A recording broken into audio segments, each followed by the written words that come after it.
Yeah, so if you look at that still image, even though you don't see all of the officers, the involved officer was just outside the frame in the direction that that barrel is emerging from the blanket. It looked to me as if that gun in Mr. Locke's hand was pointed toward the floor. And certainly when the county attorney's office reviews that case, they will be carefully examining all of those factors, and I'm absolutely positive they will take a look at that.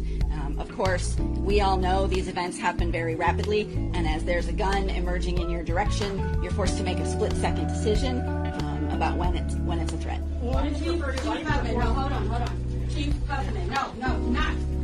Okay, I'm not a threat. I don't have a gun. Okay, don't treat me like I'm a threat. This is what I would call the anatomy of a cover-up. This is unacceptable. I'm sorry, it is. When I agreed to work with you on the work group, we talked about the importance of transparency and accountability. And here, what we are seeing is business as usual. And you know this, Amelia. You know this, Jacob. I don't know how you guys slept that night. I couldn't sleep that night. Tears from a mother's perspective, thinking about what happened. I saw the picture of Amir. He looks like a boy. My son is 17 years old.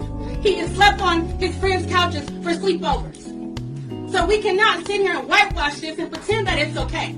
You knew that I was not going to stand for police violence and a push for accountability, yet you asked me to be a part of the work group. And I knew what I thought I was signed up for. This isn't what I signed up for. I understand if you're not comfortable having me continue to co-chair, that's your prerogative. I signed up to help bring recommendations because we're tired of being killed. We're tired of the cover-ups. We're tired of the excuses. And to hide behind the St. Paul Police Department, the deadliest police force in the state of Minnesota, is unacceptable. You all had no business agreeing to carry out a warrant, and now you're claiming that's part of their investigation. You don't know. Well, why the hell did you all sign up to do this in the first place? There was a homicide that happened at 1-something in the morning on Hennepin Avenue. Someone was killed, and then the person drove away in a black SUV. They're still at large in Minneapolis, potentially a threat to residents. But you all go do something for St. Paul Police, and now you're trying to hide behind that decision. It's not acceptable. We are ready for change. When the people voted to re-elect you, Jacob, they not only showed that they wanted to see a new leader, right? Not saying you're not the person who got re-elected, you got re-elected. But what they were expecting is a new beginning. That's why they gave you more power and authority. So that is what we want to see as the residents of Minneapolis. We don't want to see cover-ups. We don't want to see whitewashing. People are asking very simple questions that have still not been answered. Amelia, you're saying you want to be the chief? Then act like it. Demonstrate integrity. Don't cover up for what those cops did. If they knew that the kid had a gun as he started waking up, say, drop your weapon. They didn't do that. One cop opened fire and took the life of a child who was trying to go back into his blanket.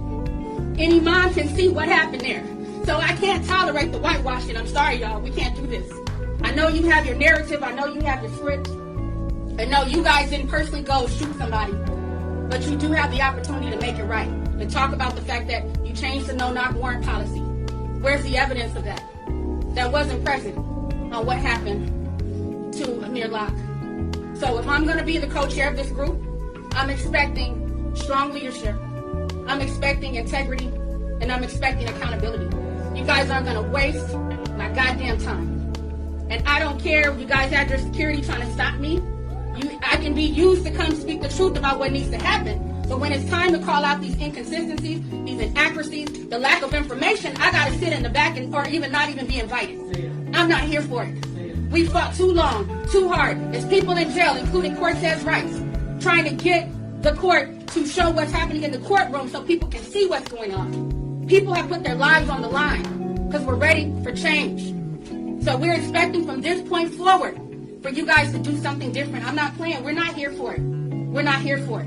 I'm only committed to working on this work group if you all are committed to being honest and transparent and not covering up the bullshit. Thank you. Why did you release pictures of his son, but no pictures